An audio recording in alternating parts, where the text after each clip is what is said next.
আসসালামু আলাইকুম সুপ্রিয় দর্শক। অনলাইন একটি ফ্রি ক্লাস বলা চলে আজকের এই রেসিপিটি।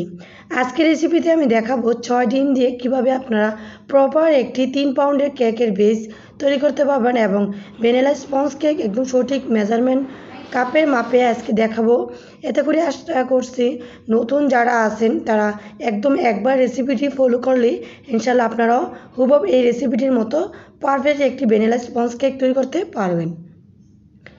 প্রথমে আমি বলে নিচ্ছি আপনারা এই মেজারমেন্টগুলোকে একটি খাতায় বা ডায়েরিতে লিখে রাখুন, এতে করে আপনার মেজারমেন্ট পারফেক্ট হবে। প্রথমে আমি 3 পাউন্ডের জন্য প্রথমে হচ্ছে 1 কাপ ময়দা নিয়েছি, পরে হচ্ছে 1/4 কাপ ময়দা নিয়েছি, তার সাথে নিয়ে নিচ্ছি 2 টেবিল চামচ পরিমাণ গুঁড়া দুধ। আপনারা চাইলে কিন্তু এখানে কর্নফ্লাওয়ার দিতে পারেন যদি গুঁড়া দুধ না দিতে চান। গুঁড়া দুধ দিলে একটা মানে টেস্টটা মজা হয় বেশি। এখানে দিয়ে দিচ্ছি ভ্যানিলা ফ্লেভার 2 পাউন্ডের জন্য 1 চা চামচ, যেহেতু আমরা 3 পাউন্ড করব তাই এখানে 1.5 চা চামচ ভ্যানিলা ফ্লেভার দিয়ে দিচ্ছি। প্রতি পাউন্ডের জন্য আমরা 1/2 চা চামচ বেকিং পাউডার, ভ্যানিলা ফ্লেভার এগুলো দিব। আপনারা এখানে সেই ফস্টার ক্লার্কের ভ্যানিলা ফ্লেভার দিয়ে দিলাম প্রায় 1.5 চা চামচ, আর সামান্য একটু লবণ দিয়ে দিলাম। আপনারা যারা মানে একটু মেজারমেন্টগুলো ঝামেলা হয় তারা হচ্ছে প্রথমে 1.5 কাপ ময়দা নেবেন ভরপুর, মানে 1.5 কাপ সমান সমান ময়দা নেবেন, নিয়ে ওখান থেকে যত টেবিল চামচ গুঁড়া দুধ দিবেন তত টেবিল চামচ পরিমাণ আগে সরিয়ে ওই চামচটা দিয়ে দিবেন, বা কর্নফ্লাওয়ার দিলেও দিয়ে দিতে পারবেন। তাছাড়া গুঁড়া দুধ দিতে পারেন। আর হচ্ছে বেকিং পাউডার হচ্ছে আর ভ্যানিলা ফ্লেভার প্রতি পাউন্ডের জন্য 1/2 চা চামচ করে দিয়ে নিলেই এনাফ হয়ে যাবে। যেহেতু 3 পাউন্ডের কেক তার জন্য নিয়ে নিচ্ছি আমরা 6টি ডিম। আজকের এই রেসিপিতে আমার ডিমটি ভুলে হচ্ছে ফ্রিজে ছিল, সেই জন্য আমি কি করেছি একটু কুসুম গরম পানিতে আমি 10 মিনিটের মতন ভিজিয়ে রেখেছিলাম। মানে আমার সব উপাদান রেডি, পরে দেখি ডিম ফ্রিজে রয়ে গেছে। পরে তাড়াহুড়ো করে চুলায় একটু গরম পানি বসালাম, সেই গরম পানিতে 10 মিনিটের মতন গরম করার পর ওই পানিতে রেখে দিয়েছিলাম আর 10 মিনিট। আপনারা যারা ভুলে ফ্রিজে থাকে ডিম তারা এভাবে অ্যাক্টিভ করতে পারেন। মানে অনেক এই রেসিপিটা করার সময় অনেক ভয় ভয়ে আমি এই কেকটা তৈরি করেছিলাম। আর এখানে আমি প্রায় 1 কাপের মতো চিনি দিয়েছি। চিনিটা যখন অল্প একটু বিট করে তারপরে 2-3 ধাপে আস্তে আস্তে দিব। এই ফোমিটা আমি কোনো টাইম বলতেছি না, কারণ হচ্ছে ডিম যদি কম থাকে, 2টা থাকে 4টা থাকে, তাড়াতাড়ি ফোমটা হয়ে যাবে। 6টা থাকলে একটু সময় বেশি লাগবে স্বাভাবিক। আর একটু খাড়া টাইপের বল নেবেন বা বাটি নেবেন, এতে করে আপনার ডিমের ফোমটা সুন্দরভাবে একদম পারফেক্টভাবে তাড়াতাড়ি হয়ে যাবে। এখন আমি ডিমের ফোমটা একটু ফুমিটা দেখাচ্ছি দেখুন। যখন এস লিখবো উপরে বেশি থাকবে, তো 3 পাউন্ডের জন্য আমরা 3 টেবিল চামচ পরিমাণ তেল দিয়ে দিলাম। আপনারা চাইলে এখানে 1 টেবিল চামচ পরিমাণ তেল দিয়ে 2 টেবিল চামচ পরিমাণ লিকুইড দুধও দিতে পারেন, আর একবারে তেল ছাড়াও বানাতে পারেন। তবে তেলটা দিলে মানে একটু একবারে শুকনো থেকে একটু তেল বা একটু লিকুইড দুধ দিলে এটার সফটটা একটু বেশি হয় আমার মতে, সেই জন্য আমি দিয়ে দিলাম। প্রায় এগুলো দেওয়ার পর তেলটা দেওয়ার পর আবারও বিট করে নিলাম 30 থেকে 40 সেকেন্ডের মতো। এখন আমি এই বিটারে একটা কাটার দিয়ে শুকনো উপাদানগুলো মিশাবো। ভ্যানিলা ফ্লেভার যদি হাতের কাছে না থাকে ভ্যানিলা এসেন্স দিতে পারেন, তবে সুযোগ থাকলে ভ্যানিলা ফ্লেভার যে পাউডারটা রয়েছে সেটা আনবেন। এটার ফ্লেভারটা অনেক সুন্দর, আর হচ্ছে অল্প দিলে কেকের মধ্যে পারফেক্ট একটি ফ্লেভার চলে আসে। শুকনো উপাদানগুলো ছড়িয়ে দিয়ে আমরা হোল্ডিং মেথডে এক পাশ দিয়ে ঘোরাবো।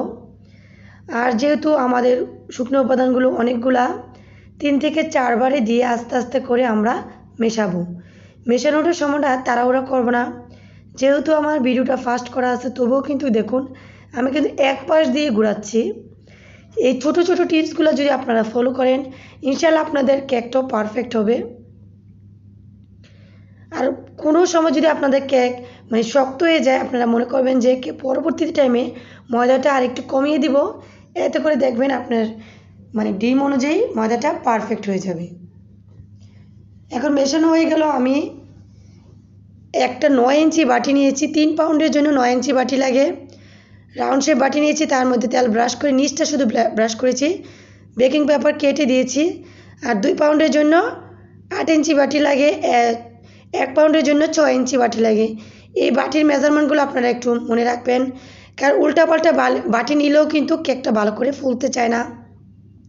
প্রপার পাউন্ডের জন্য প্রপার বাটিটা যদি সিলেক্ট করি, সেক্ষেত্রে কেকটা সুন্দরভাবে পারফেক্টভাবে ফুলে। একটা জিনিস খেয়াল করেছেন, এই যে ডিমের ফোমটা কিন্তু একটু চুপসে যায় নাই, যতটুকু ছিল ততটুকুই আছে, তার মানে আপনার কেকটা পারফেক্ট হবে তখনই ধরে নেবেন। একটা সাসলিক কাঠি দিয়ে আমি চারপাশ দিয়ে ঘুরিয়ে নিলাম, আর বারবার অনেকবার ট্যাপ করে নিয়েছি, এতে করে ভিতরে থাকা এয়ার বাবলসগুলো বেরিয়ে যাবে। আর আমি কেক তৈরির সময় আমার কেকটা ওভেনটা অন করে 10 মিনিটের জন্য hit up down hit on করে 160 ডিগ্রি তাপমাত্রা রেখেছিলাম। যদিও এখানে 150 ডিগ্রি ছিল, আপনারা 160 ডিগ্রি করবেন। আমি এখানে প্রথমে প্রায় 30 মিনিট রেখেছিলাম, আপনারা এখানে প্রায় 40 মিনিট রাখবেন 160 ডিগ্রি তাপমাত্রা, মানে 35 থেকে 40, কারণ পরবর্তীতে আমার আরও 8 থেকে 10 মিনিট বাড়ানো লেগেছে। সেই জন্য আপনাদেরকে আমি আমার যতটুকু ভুল হবে, আমি কিন্তু আমার চুলায় বিজনেস করেছি প্রায় 2 বছর। চুলায় যে হবে না তাও না, চুলাও কিন্তু আপনার একটা বড় সাইজের হাঁড়ি বসিয়ে চুলাটা মানে লো করে রেখে দিবেন ঢাকনাতে ঢেকে 10 মিনিটের মতন। আমি এই কেকটা বানানোর সময় একটা ছোটো ভুল করেছি, এটা বলতেছি আপনাদেরকে।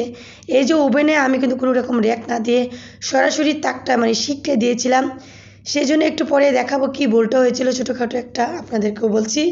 আপনারা এই র্যাকটার উপরে আপনাদের যে মানে র্যাক আছে ওভেনের তাকগুলা বসিয়ে নেবেন। আমি ওই দিন তাড়াহুড়া ছিল, আমার অর্ডারি কেক ছিল, ওটা বসাতে ভুলে গিয়েছিলাম, সরাসরি শিকের মধ্যে দিয়ে দিয়েছিলাম। সেজন্য কী হয়েছে একটু দেখাবো। দেখুন মাশাআল্লাহ এত সুন্দর হয়েছিল কেকটা, একদম বাইরে থেকে আমরা দেখতেছিলাম কতটুকু ফুলতেছিল কেকটা।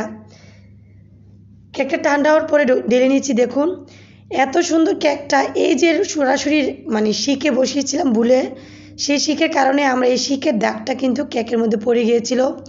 যদি আমরা তাকে বসাতাম এই দাগটা একটু পড়তো না, আর এই পিছনে লেয়ারটাও কাটা লাগতো না।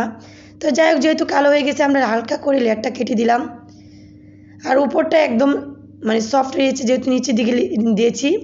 একটু বড় কেক হলে একটু নিচের দিকে দিবেন, এতে করে উপরটা ড্রাই হয়ে যাবে না। মাশাআল্লাহ এত সুন্দর সফট এবং স্পঞ্জ হয়েছিল কেকটা।